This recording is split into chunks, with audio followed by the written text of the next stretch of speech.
What if everything you thought you knew about faith, religion, the universe, and success wasn't the whole truth? What if the answers have been in front of us all along, hidden in religion, science, and the very fabric of reality? I grew up in the Bible Belt, surrounded by deep faith, but as I got older, I started questioning. That search led me to study psychology, philosophy, and ultimately law, where I was trained to analyze evidence and think critically. As a prosecutor and later a defense attorney, I built my career on uncovering the truth beyond a reasonable doubt. Now, I bring that same investigative mindset to life's biggest questions: faith, spirituality, and the forces that shape our lives. I'm Alexis Austin, and this is Beyond a Reasonable Doubt, the search for truth. It's time to uncover the evidence. Hello, and welcome to another episode of Beyond a Reasonable Doubt, the search for truth. So in the last few episodes, I talked quite a bit about my past, what I had been through, and how I got to where I was. I didn't touch too much on the business principles or the concrete foundations that I was learning, because I wanted to give you a little bit of past about who I am and where I came from. But today we're going to start diving into what I really experienced as the first hint of, I guess, dipping my toe into the water in the mindset world. Now, I'd seen a lot of things, just on social media and things about manifesting and these ideas of, they just seemed, I call them woo-woo, very woo-woo about, think it into existence. And there was this movie that came out. They framed it as a documentary. It was called The Secret, that talked a lot about, well, just think about things and it will create anything you want. And I was very skeptical. What I was looking for when I first dove into success principles and how to run a business and how to be successful as an entrepreneur, I was looking more at concrete applications, less philosophy, more business structure. So I was looking first at things like, my favorite book that I started off with was Michael Gerber's E-Myth, where he talks about structuring your company in a way that really focuses on processes and procedures and replication of the production of the service. So I was looking more at that concrete example. However, the more and more I dug in and researched, the more I realized there was something in addition to proper procedures and structure that had to be a component of success. So I started dipping my toe into the water of different ideologies and different principles of success. And one of the first books I came across was a very old book called As a Man Thinketh. So today what I wanted to do was talk to you about this principle that was really enumerated in the book As a Man Thinketh. Now, the book As a Man Thinketh starts off with a little poem. And so I'm going to read that poem to you here, but it kind of sets the tone for the entire book. The poem goes like this: Mind is the master power that molds and makes, and man is mind, and evermore he takes. The tool of thought, and shaping what he wills, brings forth 1,000 joys, 1,000 ills. He thinks in secret, and it comes to pass. Environment is but his looking glass. And the idea behind this quote, and he proceeded to go on throughout the text and really elaborate on what this poem meant. But the idea behind the entire book is the way that we think has a profound effect on our entire life. It has an effect on what we see in the world. It has effect on whether we achieve success or not. It really is that first principle of success. How you think affects everything else. So the point of this podcast is we are here to look at these principles, such as thought controls reality, and dig in and see if we can prove beyond a reasonable doubt that this actually is a sound principle on which we can base our success. So when we're talking about As a Man Thinketh, and just this idea that man shapes his reality, when I say man, I mean mankind or humankind, that we shape our reality through our thoughts, this is not a new concept. Now, this book was written in this century or the recent century. And when we look back through history, we see this principle coming up all throughout our history. We see in the Bible specifically says that how a man thinks in his heart affects his outer world. Now, while the author, and the author of this book I forgot to mention is James Allen, while the author wrote this book in 1903, these principles have been around for ages. In the book, it specifically references Proverbs 23:7 that says, "For as he thinketh in his heart, so is he." The full context there is talking about the way that a man thinks affects the rest of his world, just as James Allen is talking about in his book. So, what we want to look at is where this thought comes from and how it actually works in reality and whether it actually has any bearing on our success. Does it really all start in the mind? The principle that James Allen put forth was, if you think about success, if you think successful thoughts, if you approach success from the right mind frame, you will inevitably achieve success. The other way to look at it is, he was saying that if you are trying and striving for success and you're unable to get it, then you have to look at your mind because you are not thinking successful thoughts in your mind. That's a gross generalization, but the idea is the way that you think about something has everything to do with whether it's going to come into existence or not. This is an interesting concept because the idea that our thoughts control our realities very much puts us completely responsible for our lives. This is a very big focus on personal responsibility for our success. And while that may not sound like a big deal on the face of it, saying, yes, of course, we're responsible for our success, if you think about it, it also means we're personally responsible for our failures. And that concept is not always the easiest to grasp.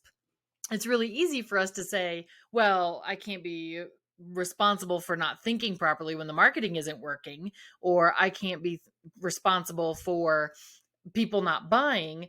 But this concept that James Allen put forth in his book was saying, no, it really all does come down to what you think. And again, he's not the first to think that. We talked about the verse in Proverbs where it talks about how a man thinks basically creates who he is. But when we look back at ancient philosophy, we also see this popping up. The two people that come to mind off the top of my head are Plato and Aristotle. Plato specifically believed that the world that we see, what we call reality, is just a shadow of our inner world. He called this the world of forms or the world of ideas. According to Plato's philosophy, truth and reality begin in the mind. In a perfect realm, there's this just formless substance from which we create all things, and we create it with our minds. And physical reality is just a reflection of these ideal forms. In other words, it's an imperfect copy. Now, Plato, he said that, for example, a chair is more real in your mind than it is in physical reality. The physical reality exists just because a person's mind formed the idea of a chair, and the actual idea is what's real, whereas the chair is a reflection of that reality. So for Plato, the mind and the inner world were more real than what we would commonly call reality. Now, Aristotle didn't go that far. He didn't believe that forms were more real than reality. He believed that reality exists, obviously, and that there is a physical world. Things don't just happen in the mind.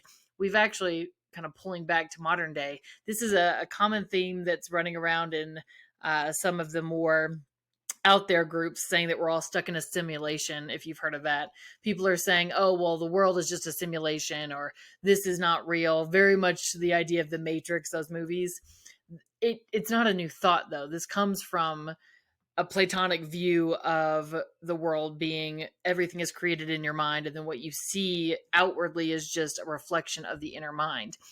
But going back to Aristotle believed that there is actually a physical world, not that we're in the Matrix and it's all created and we're living in our mind. But he believed that we could affect the outside world through our thought and reason.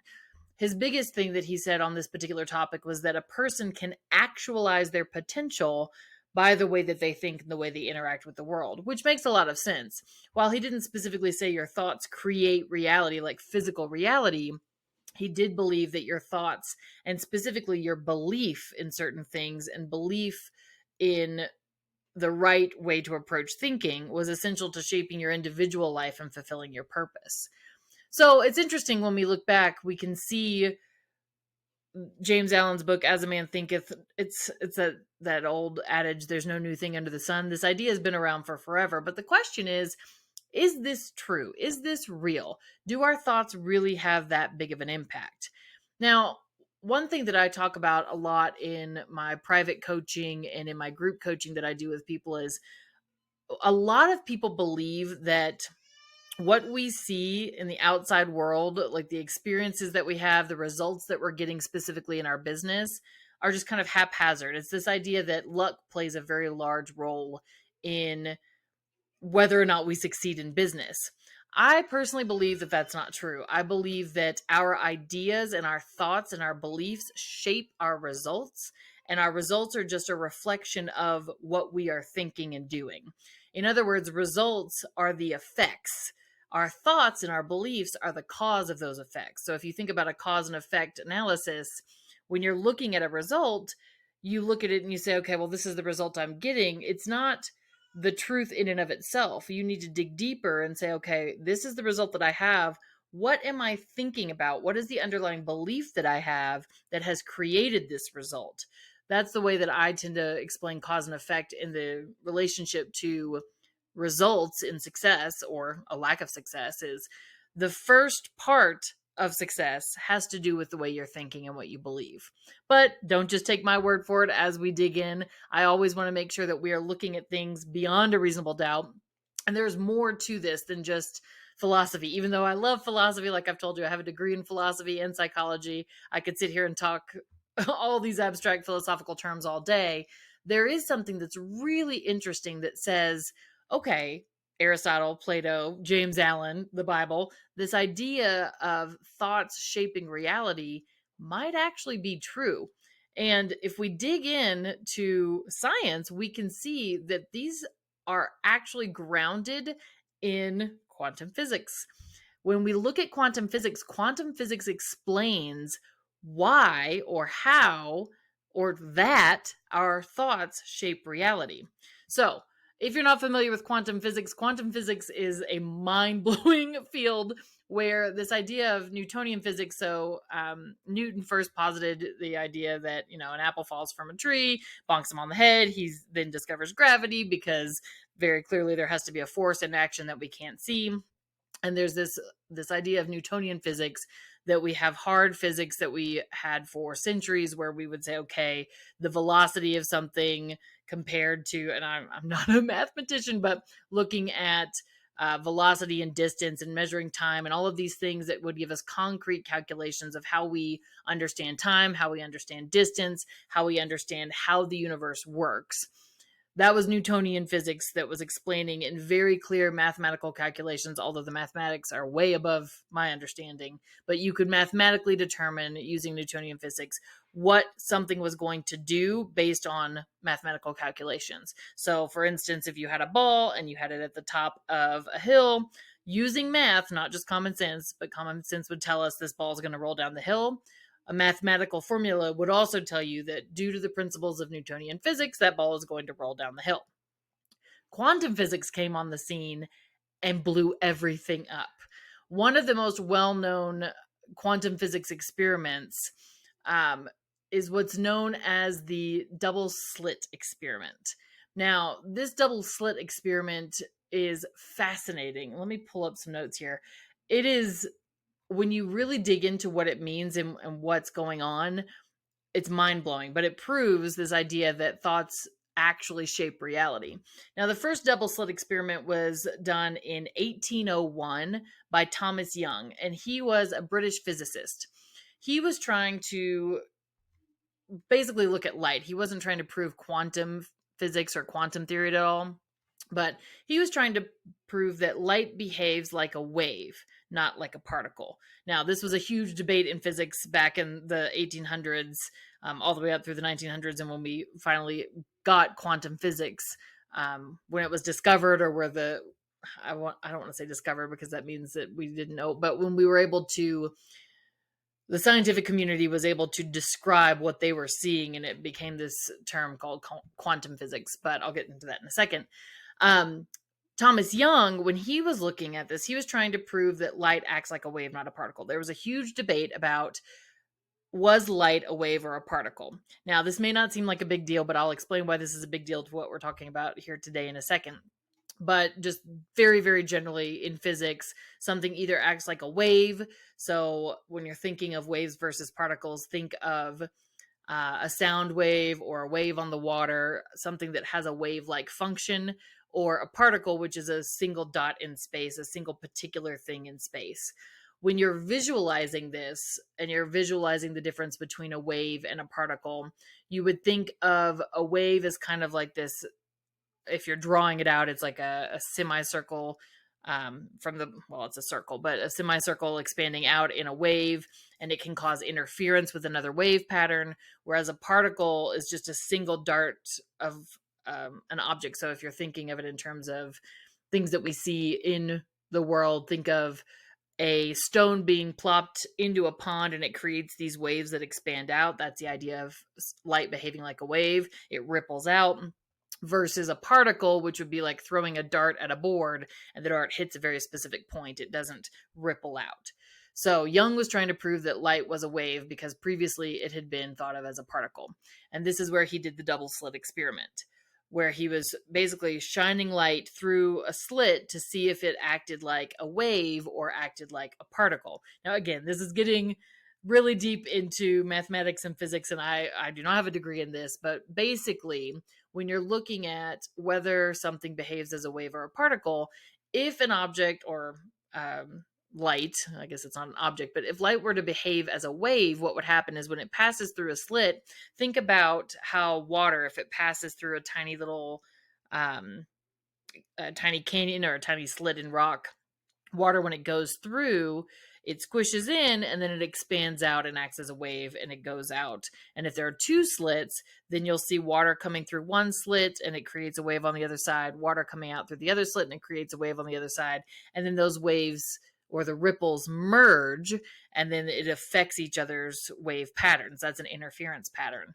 Another way to think about it is if you've ever been on the water on a boat or in a canoe of some kind and you're a smaller boat and you're going along and you've got your little waves coming off your boat and then a much bigger boat passes by, those waves are much bigger than the waves your little boat is making, and those waves interfere with the waves that your boat has and basically override them.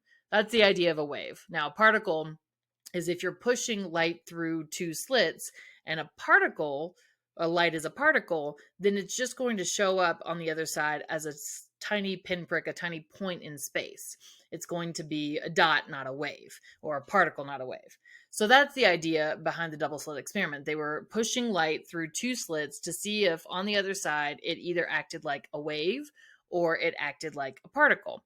Now, again, this first double slit experiment was done in 1801, and he found that we actually had light acting like a wave. It was displaying wave-like properties. So this was a huge deal back in the early 1800s because up until that point, it was a big debate that light was actually a particle, not a wave.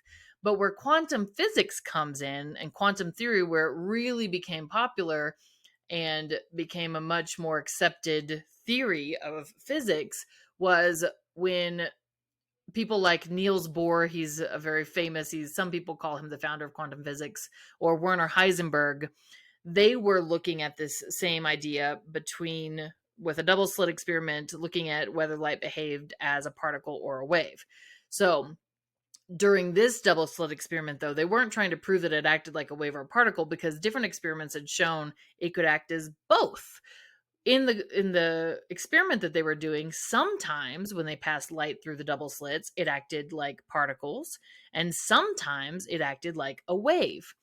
What was absolutely crazy was that they discovered that whether or not they were looking at the light or the electrons that they used, particles that they were using, whether or not they were looking at it determined how it showed up. In other words, these double slit experiments would show either a particle or a wave function, but it was determined by what's known as the observer effect. Someone looking at the experiment affected the outcome. So when we're looking at this, when no one was observing it, so basically what they would do, just to reiterate, they had the two slits and they would push things like electrons or photons, basically little pieces of light or pieces of matter, through these two slits to see if it showed up as a particle or wave.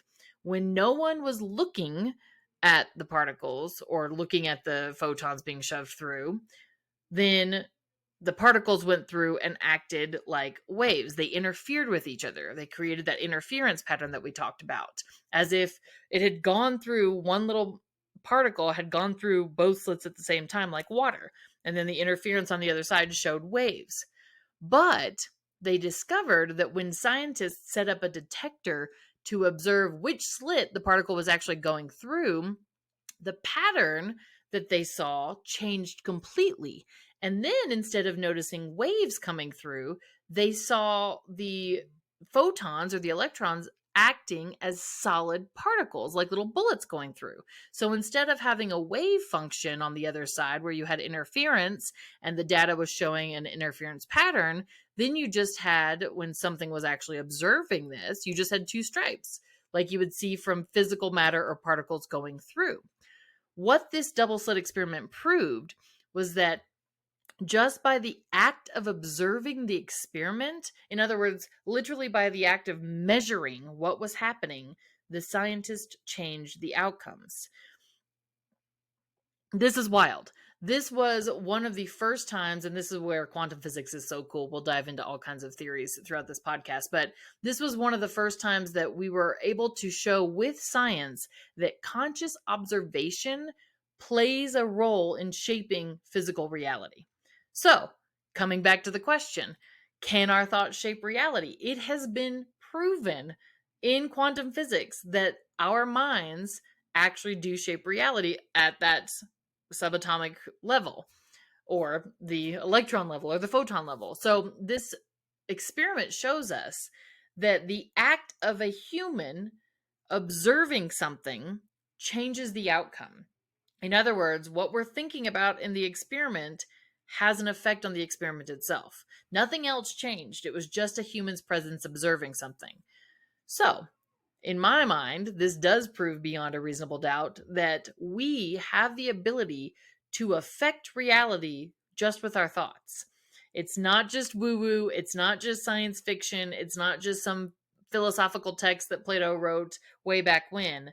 It has actually been proven that our thoughts have an actual physical impact in the physical world. What does this mean? What does this mean for success? This means that it is so vitally important for you to actually watch what you're thinking about, because your thoughts have an effect on what happens in your reality. Your thoughts create your reality. If you are experiencing something that you do not want, the first place you have to look is, how am I thinking about it? Because you are the one creating it. Now, there's a whole bunch more to this, and we'll dig into this more, but from a scientific perspective, you as the observer are affecting your own reality. Now, there's an entirely other spiritual component that we can get into that also backs up the idea that we, as we think, we create reality.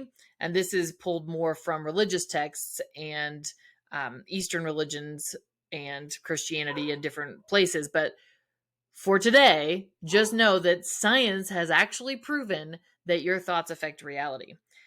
So, when we're thinking about success principles, you have to remember your thoughts about something actually affect the outcome that you get. So, the basic sum up of this episode is, if you are currently experiencing results in your life, either in your business, in your relationships, in your health, if you're experiencing something that you do not like, the very first place you need to look is, how am I thinking about it? Because it is very, very likely that your thoughts are, at least in part, causing this reality.